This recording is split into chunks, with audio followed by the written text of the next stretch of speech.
Olá, sejam todos muito bem-vindos a mais um episódio do nosso podcast Conversas que Curam. Como eu já falei para vocês, esse quadro, o objetivo é a gente trazer aqui conversas sobre autoconhecimento, relacionamento, espiritualidade e principalmente a nossa consciência sem abalar a nossa fé.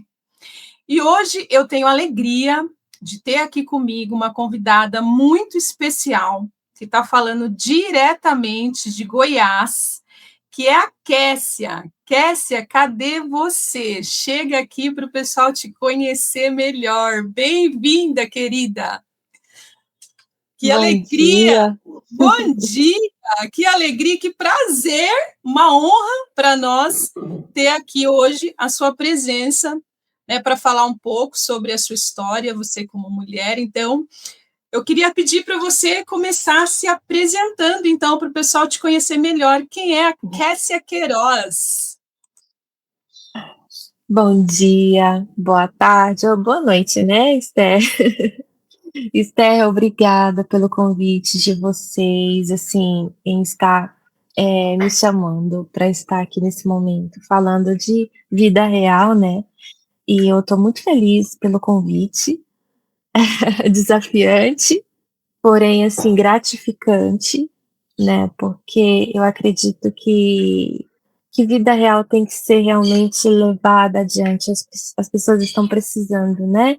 Disso, de algo que realmente revele a interiorização de cada um de nós. E eu acho que você me perguntou, é algo sobre eu me apresentar, é isso? Isso, Foi, podemos né? começar por aí, o pessoal te conhecendo um pouco melhor. Então, quem é a Kessia, o que você faz, né? Contar um pouquinho e como, Késia, que dentro, né, da sua trajetória, hoje a ideia é a gente falar um pouco sobre relacionamento nesse Sim. mês bonito, né? E como para Uhum.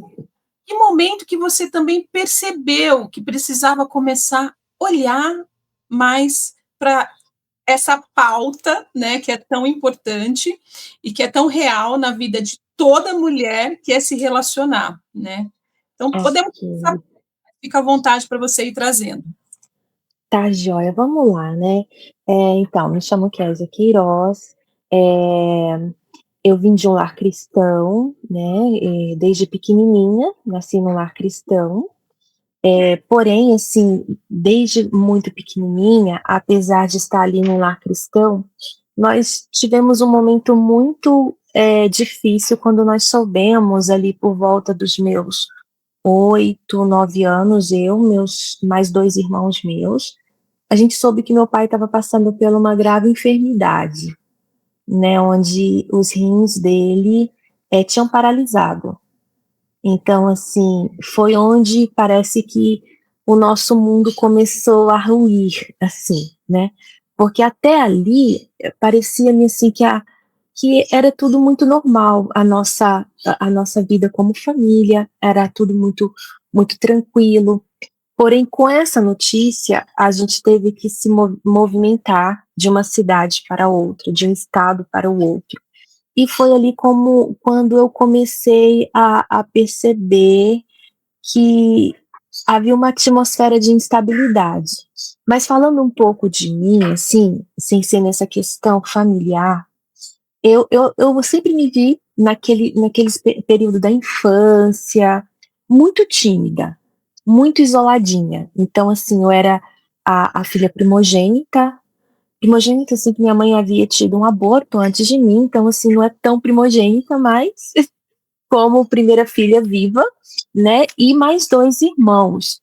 E o meu mundinho de menina, com mais dois garotos, eu me via mais isoladinha. Então, nessa questão do relacionar, na infância, para mim, era uma coisa que eu tive muitas dificuldades, né, eu tive muitas dificuldades.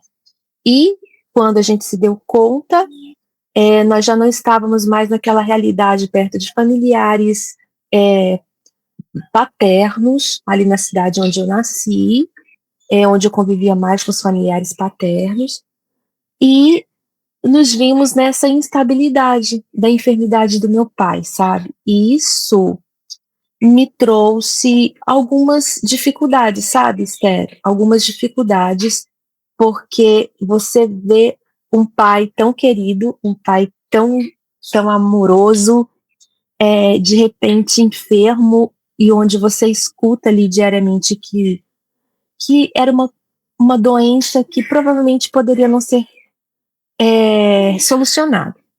Mas meu pai tinha uma fé tão grandiosa, que aquilo foi fundamentando a minha fé também, sabe? Foi fundamentando. Então, sempre ele dizia que ele ia voltar a uma vida normal. E ele falava assim, Deus proverá. Essa era uma frase muito forte na boca do meu pai, que foi assim, fundamentando isso na minha vida também. Deus proverá. E houve um momento em que meu pai encontrou ali, naquela estadia no novo estado, Uberaba, Minas Gerais, ele recebeu o apoio de uma querida irmã, também cristã, onde ela se colocou à disposição de doar um dos rins dela para o meu pai. E assim foi feito. Ele recebeu esse rim, porém, gente, de uma forma assim muito difícil para a minha cabeça infantil. O meu pai teve a rejeição do rim também, desse rim.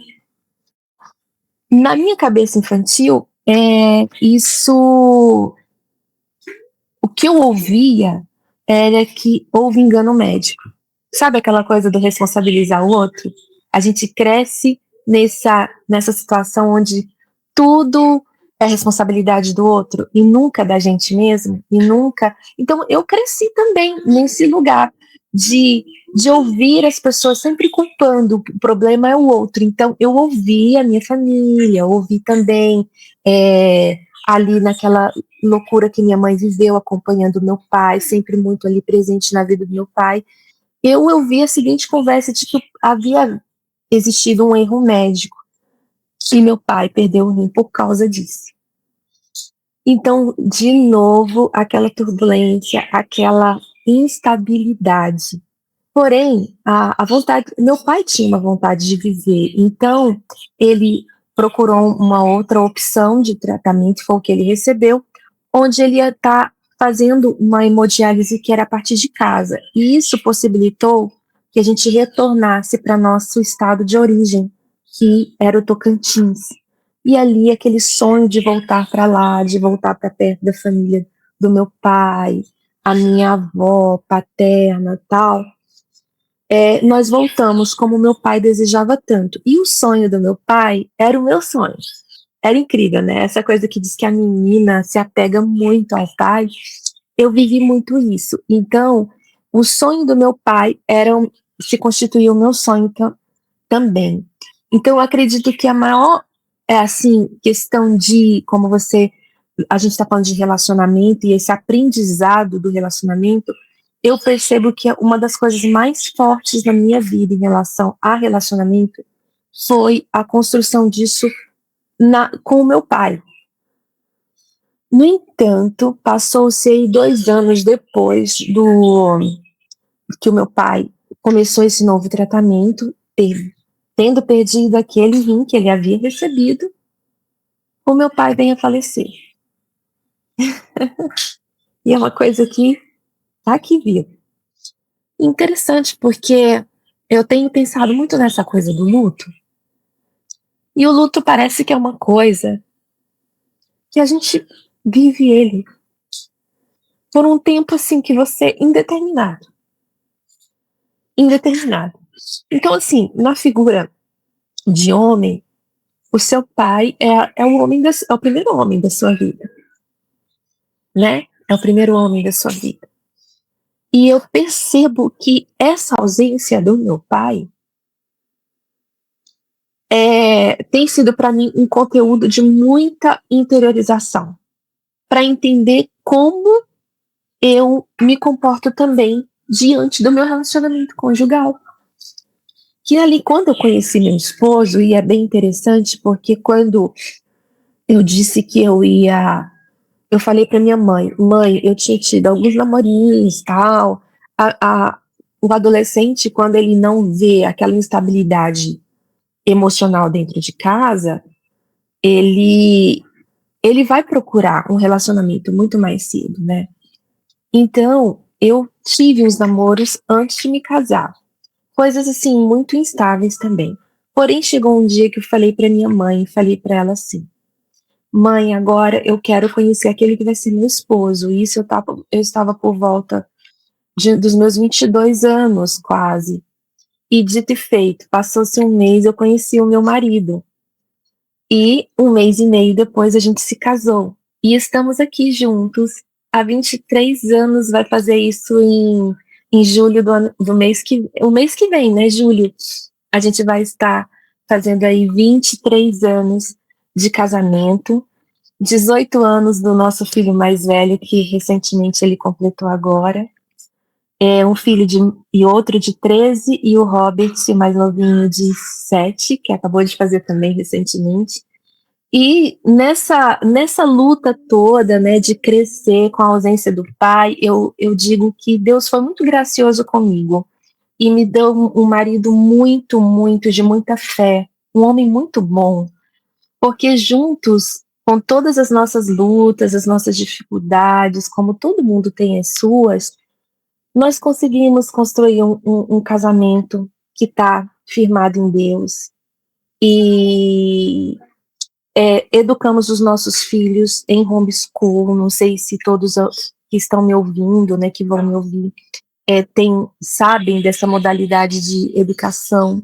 E a gente vem ensinando os nossos filhos, desde o nosso primeiro filho, desde o início da vidinha dele, em modalidade homeschool. E temos colhido muitos frutos disso. Mas, a cada dia, a gente vai percebendo o quanto a gente pode melhorar. O que quanto a gente pode molhar essa história. Você falou de coisas tão profundas, Kézia, assim, né, desse relacionamento, que tudo começa, eu acho que essa primeira relação que você falou, passa muito por esse lugar do nosso convívio familiar, né, e você trouxe coisas profundas dessa relação sua com o seu pai, e aí depois parece que, pelo que você trouxe, você percebeu também o quanto dessa relação com seu pai reverbera na sua vida hoje, né? E no seu relacionamento também com o seu parceiro. Então, eu queria te perguntar o que foi, né, ou é uma das suas maiores percepções, assim, de situação de conflito ou dificuldade no relacionamento, no seu casamento, ou até na própria, né, a tua relação hoje, você tinha a tua relação familiar, você com seu pai, e hoje você tem, né, com a tua mãe, os seus irmãos, que você falou, hoje você tem a sua, os seus filhos, o seu esposo. Então, houve algum período, alguma situação, algum conflito que você queira comentar, de que foi mais desafiador, assim, para você?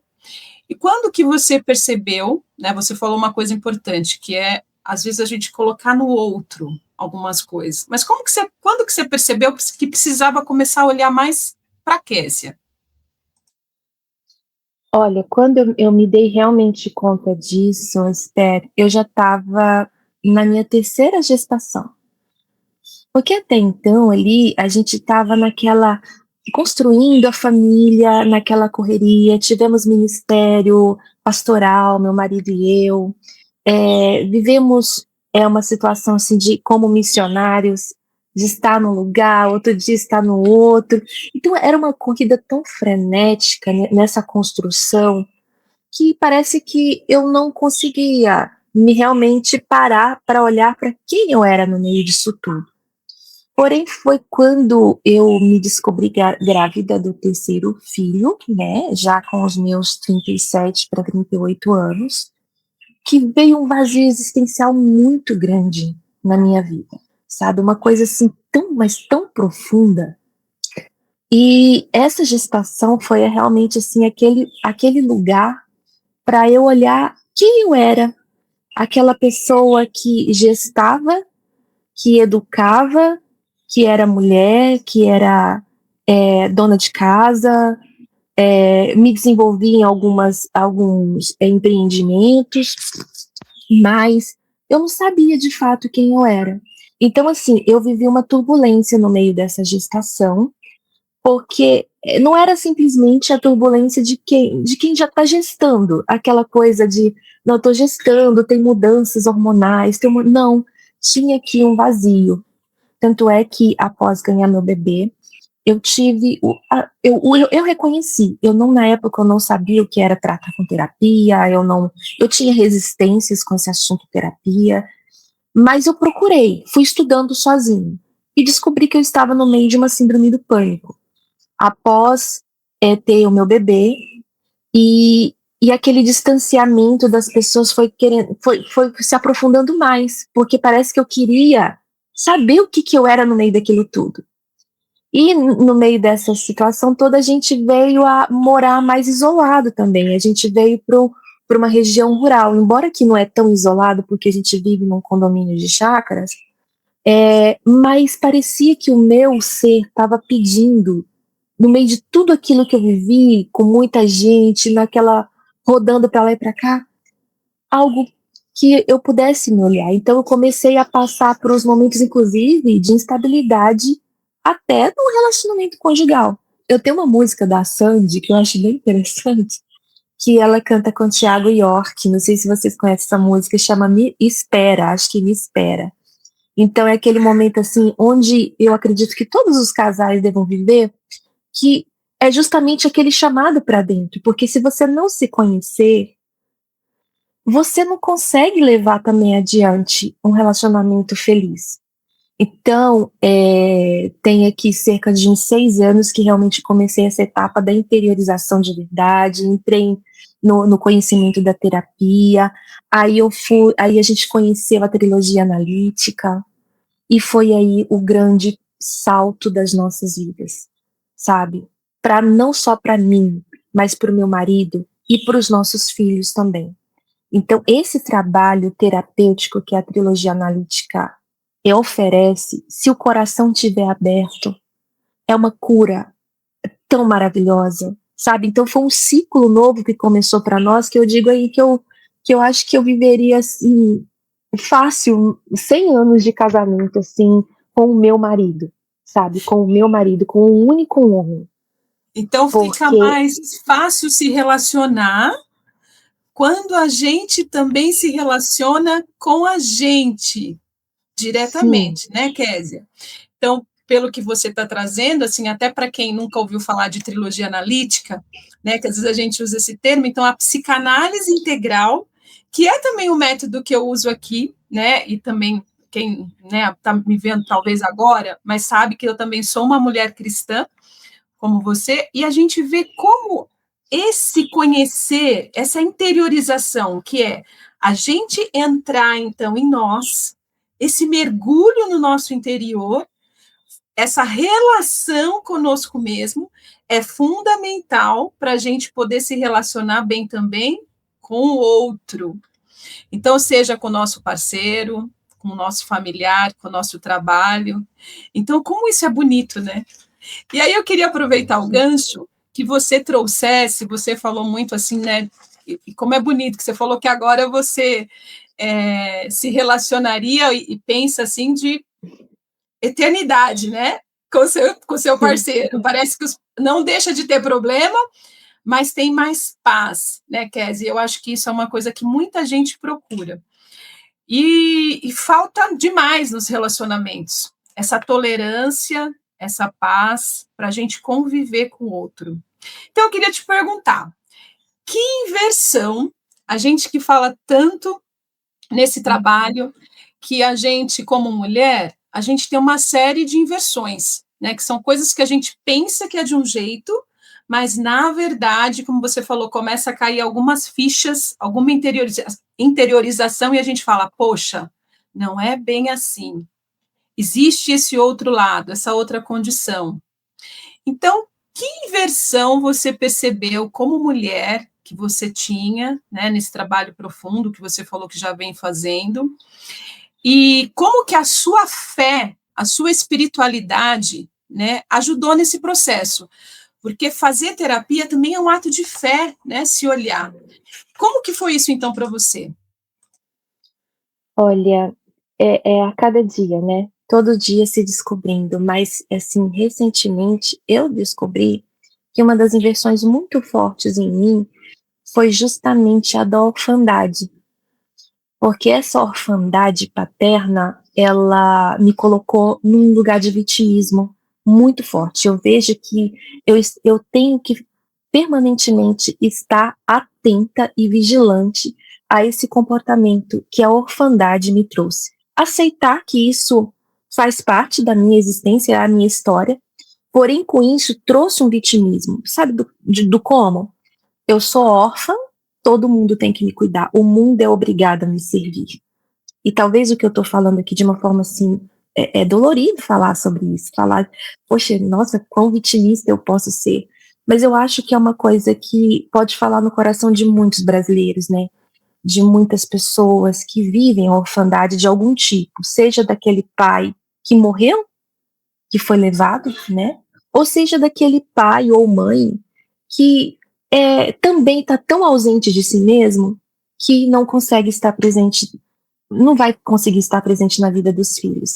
Então foi isso que eu percebi. Essa orfandade me fez uma pessoa muito vitimista no sentido de, teomanicamente, né, querer que o mundo me sirva. Eu tenho que encontrar tudo pronto para me servir. Afinal, eu sou vítima da falta paterna. Outra coisa muito grave que eu notei nessa questão dessa inversão foi porque, ao não ver essa presença paterna na minha vida, eu passei isso para Deus, eu projetei isso em Deus. Porque se eu não tenho meu pai presente, eu não consigo visualizar Deus como meu pai presente. E mesmo sendo uma cristã atuante, sabe, eu sempre fui da igreja, fui pastora, isso e tal, mesmo assim, aquilo era lá dentro, muito profundo. E eu não queria enxergar, eu não conseguia ver. Que embora eu falasse, eu amo a Deus, eu sirvo a Deus, mas a orfandade estava em cada lugarzinho das minhas células, sabe? Gritando, eu sou muito carente de Deus.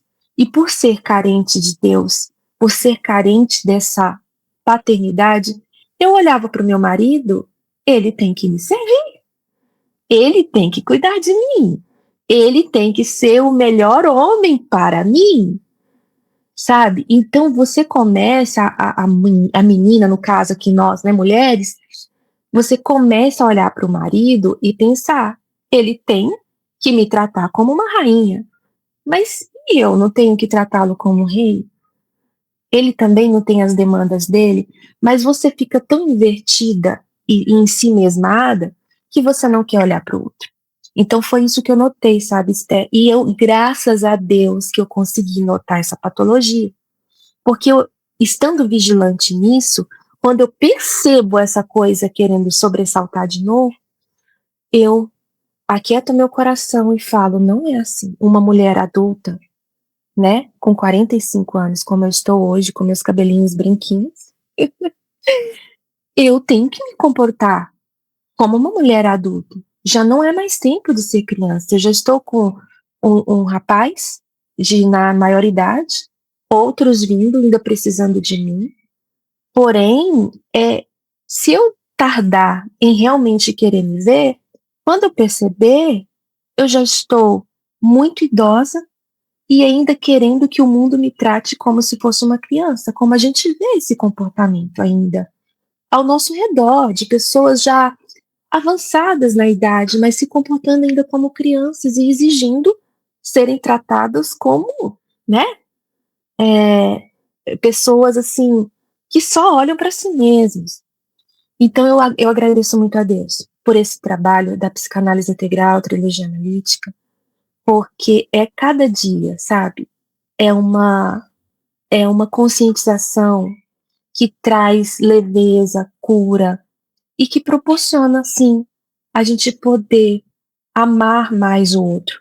Porque eu passei a amar, inclusive, esses erros, essa patologia que está aqui presente em mim. e falar, isso me constitui, porém isso não pode me dominar.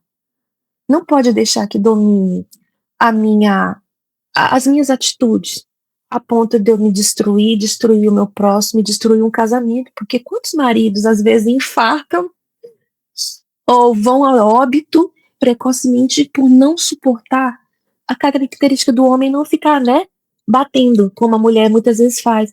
Então, muitas vezes eles se acumulam tanto que às vezes vão a óbito mais cedo, por não suportar isso. E aí a gente vê mulheres sozinhas, e eu falei, eu não quero isso pra mim. Eu não quero isso pra mim. E é tão interessante, assim, isso, Kézia, que você falou agora, que eu vejo, assim, na prática, né, assim como você, eu também fui uma mulher, sou uma mulher que fui criada, né, desde muito pequena, dentro dos princípios cristãos. E eu vejo que a gente, como mulher cristã, né, você falou, né, como assim? Eu sou uma mulher cristã, né, e a gente, como cristã, pode ter tanta inversão, mesmo a gente tendo uma vida que a gente está buscando, né, um maior contato com Cristo, um equilíbrio, mas é tão importante isso que você falou, e é uma consciência tão incrível para nós, mulheres, que mostra que a mulher cristã também tem inversão, e que ela também precisa se olhar, né? Então, essa coisa da gente achar que a mulher é meio que santa, meio que porque ela está servindo a Deus, ela tem que dar conta, ou ela tem que resolver tudo assim dentro dessa esfera, né? Necessariamente, até às vezes dentro de um ato mais religioso, e não que ela tem que fazer esse mergulho nela. Então, olha que incrível, né? Você trazer essa história e também o quanto a gente vê que a fé, a nossa espiritualidade, ela não tem nada a ver com a religiosidade, né, Kézia? É uma coisa muito maior. E aí eu queria te perguntar agora, a gente caminhando mais aqui para o fim, que verdade sobre o relacionamento, né, sobre os relacionamentos, e você contando, né, a tua história, abrindo seu coração aqui, trazendo tanta verdade na sua fala, dá para a gente sentir isso em cada conexão que você traz, né, até da sua emoção, a gente está se emocionando aqui com você. Que você queria que as mulheres descobrissem, né, mulheres que estão vivendo hoje algo que você viveu, né, algo parecido com o que você viveu, que mensagem que você quer deixar para essas mulheres hoje? Bem, Esther, eu verifico assim que hoje a gente está vendo as mulheres muito rígidas, né? Mulheres que querem carregar o sobrenome de guerreiras, né? E não querem ser cuidadas. Elas nessa coisa sabe, de ser muito forte, de sempre estar por cima. A mulher guerreira é essa mulher que ela não quer ser cuidada, ela quer dizer que ela cuida de todo mundo e ainda se vitimiza, né? Porque entra naquele lugarzinho de vitimismo também, que ela cuida de todo mundo, mas ela não quer ser cuidada. E eu lembro aqui daquela passagem onde Jesus visita a casa de Lázaro e ali a gente vê as duas irmãs, Marta e Maria. E a Marta, né, nessa coisa da guerreira, que tem que colocar tudo no lugar, ela não para se olhar, ela não para se sentar, para ter comunhão com Deus, ela tem que estar no domínio de tudo, no controle de tudo, ela tem que saber de todas as coisas. Ela se irrita quando ela vê a irmã Maria sentada aos pés de Jesus. Era muito longe para Jesus caminhar de onde ele vinha para vir visitar a casa de Lázaro. E ele tinha um refúgio muito grande ali na casa de Lázaro, né? Com aquela família.